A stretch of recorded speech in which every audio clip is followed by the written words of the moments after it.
யார் யார் அப்படின்னு கண்டுபிடிக்கிறது காவல்துறையினர் பத்திரிகை செய்தி இது சம்பந்தமான செய்தி வெளியிடுறத வந்து அதில் கவனம் செலுத்துறாங்க அப்படின்னு இது மிகவும் வன்மையாக கண்டிக்கத்தக்கது.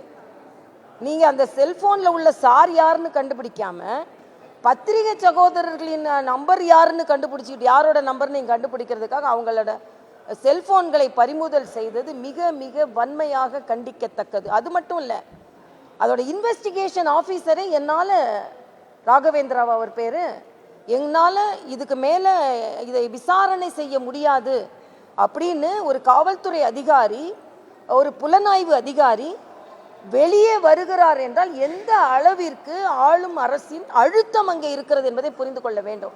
ஆக பத்திரிகை சுதந்திரத்தை பற்றி முதலமைச்சர் எதிர்க்கட்சி தலைவராக இருக்கும்போது பேசினார். ஆனால் இன்று பத்திரிகை சுதந்திரம் எங்கே போனது? அவர்கள் செல்போனை கூட அவங்க சுதந்திரமாக வைத்துக் கொள்ள முடியாத அளவிற்கு பறிமுதல் செய்கிறீர்கள் என்றால் குற்றவாளியோட செல்போனை பாருங்க, அதில் உள்ள யாரு சாருன்னு கண்டுபிடிங்க.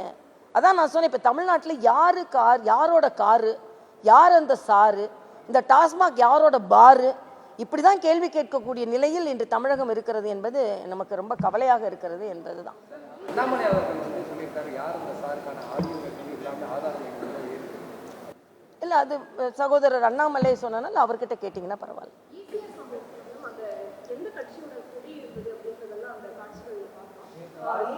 முன்னாடி வந்து துணை ஆணையர் பிரசிடென்ட்ல இந்த சம்பவத்துல எந்த கட்சி பின்னணியும் கிடையாது, இதுல வந்து சம்பந்தப்பட்டவங்க எந்த கட்சியும் சாதகமும் கிடையாதுன்றத தெளிவா சொல்லியிருக்காரு.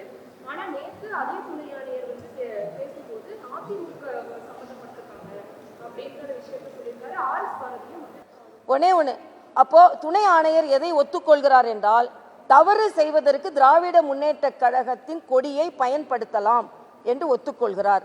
அப்போ டோல்கேட்ல நமக்கு திராவிட முன்னேற்ற கழக கொடி வந்ததுன்னா உள்ள அதிமுக காரங்க இருந்துட்டு திராவிட முன்னேற்ற கழக கொடியை பயன்படுத்துறாங்களா அப்படின்னு ஆர்எஸ் பாரதியோட எண்ணப்படி நம்ம பார்க்கணும்.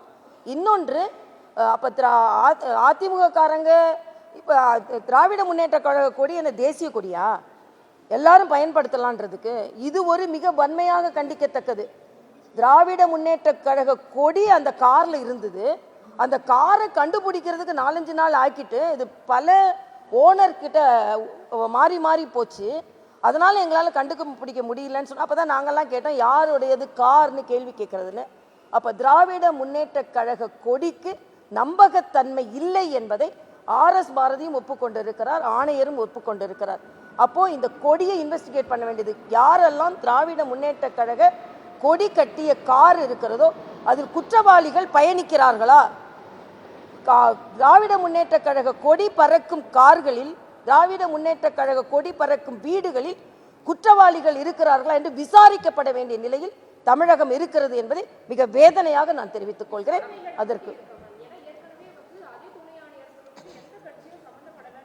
இதைத்தான் நான் சொல்றேன். ஏதாவது இல்லை, அண்ணா யூனிவர்சிட்டிலேயே அவங்க அதை தான் சொன்னாங்க. அண்ணா யூனிவர்சிட்டியில் முதல் என்ன சொன்னாங்க, இதில் வந்து எந்த கட்சியும் இதில் சம்பந்தப்படவில்லைன்னு சொல்லிட்டு அதற்கப்புறம் அந்த கட்சியை சார்ந்தவரை பற்றிய அதிகாரங்கள் எல்லோரும் இணையதளத்தில் பரவவிட்ட பின்பு அவர் வந்து பிரியாணி யாருக்கு போட்டார், பிரியாணி யாருக்கு சமைச்சு கொடுத்தாருன்ற வரைக்கும் தெரிஞ்சுக்கிட்டு இன்னைக்கு நம்ம அந்த அந்த மாசுபட்டவர் யாருன்னு நமக்கு தெரியலையே, அந்த மாசுபட்டவர் யாருன்னு நமக்கு தெரியலையே. அதனால் அப்படி இருக்கின்ற சூழ்நிலையில் இன்னைக்கு வந்து திராவிட முன்னேற்ற கழகத்தை சார்ந்தவர் அந்த குற்றத்திலையும் ஈடுபட்டு இருக்கிறார். இங்கேயும் கொடிகட்டி பறக்கிறது திராவிட முன்னேற்ற கழகத்தின் குற்றம் ஈசிஆர்ல. அதனால மக்கள் இன்று திமுக மீது நம்பிக்கை இழந்திருக்கிறார்கள். குற்றவாளிகள் எங்கெல்லாம் இருக்கிறார்களோ அங்கே குற்றவாளிகள் திமுக உறுப்பினராக இருக்காங்க, இல்லை திமுக கொடி கட்டி பறக்கிறதுன்னு தான் சொல்ல முடியும். அதே மாதிரி நீங்க சொன்ன மாதிரி அதிமுக காரங்கன்னா எந்த கட்சியும் சார்ந்தவர் இல்லைன்னு சொன்னீங்கல்ல, அப்புறம் எப்படி அதிமுக காரர்னு சொல்றீங்க? ஆக இதிலேயே அரசியல் செய்து கொண்டிருக்காதீர்கள், உண்மையான குற்றவாளிகளை கண்டுபிடிங்கள். அதனால்தான் அண்ணா நகர் பாலியல் வழக்கில் உயர்நீதிமன்றம் தமிழக காவல்துறை மீது எங்களுக்கு நம்பிக்கை இல்லை என்று அவர்கள் ஸ்பெஷல் இன்வெஸ்டிகேஷன் டீமை அப்பாயிண்ட் செய்தாங்க. தமிழக காவல்துறை மீது நம்பிக்கை இல்லைன்னு கோர்ட்டு சொல்லலை, எதிர்கட்சி சொல்ல. அண்ணன் திருமாவளவனே சொல்றாரு, வேங்கை வயல்ல எங்களுக்கு தமிழக காவல்துறை மீது நம்பிக்கை இல்லை, அதனால சிபிஐ வேணும்னு திருமாவளவன் சொல்றாரு. அது மட்டும் இல்லை, திருமாவளவன் ஆதவர்ஜுனா திருமாவளவனை பார்த்துருக்காரு. தனியாக நீ போ, அப்புறம் கூட்டணியோடு நான் வரேன் அப்படின்னு சொல்கிறது கூட இல்லை. நீ போ, பின்னாலே நான் வரேன் அப்படின்னு தெரியல. ஏன்னா அவ்வளோ மகிழ்ச்சியாக ஆதவ கட்டி அணைத்து மாரில் பாயல மடியில் பாய்ஞ்சுன்னு சொல்கிற அளவுக்கு இன்னொரு கட்சிக்கு போனால் அவ்வளவு மகிழ்ச்சியாக வரவேற்பார்களா? அதனால நீ முன்னால போ, நான் பின்னாலே வரேன் அப்படின்றதான் எனக்கு தோணுது.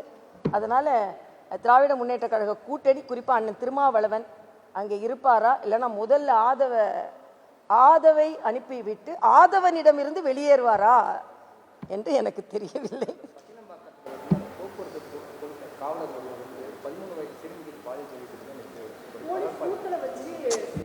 இல்லை, இது ரொம்ப மனதிற்கு வருத்தமான ஒரு விஷயமா இருக்குதுங்க.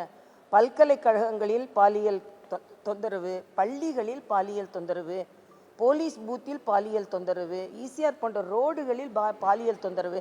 இதற்கு முதலில் அண்ணன் ஸ்டாலின் பதில் சொல்லி ஆக வேண்டும். இது எல்லாம் பட்டவர்த்தனமாக பள்ளிகளில் நடக்கிறது, வெளிப்படையாக நடக்கிறது. பெண்களுக்கு பாதுகாப்பற்ற சூழ்நிலை இருக்கிறது என்பதை நாம் திருப்பி சொல்லி கொண்டு இருக்கிறோம். முதலில் அதை நீங்கள் பாருங்க.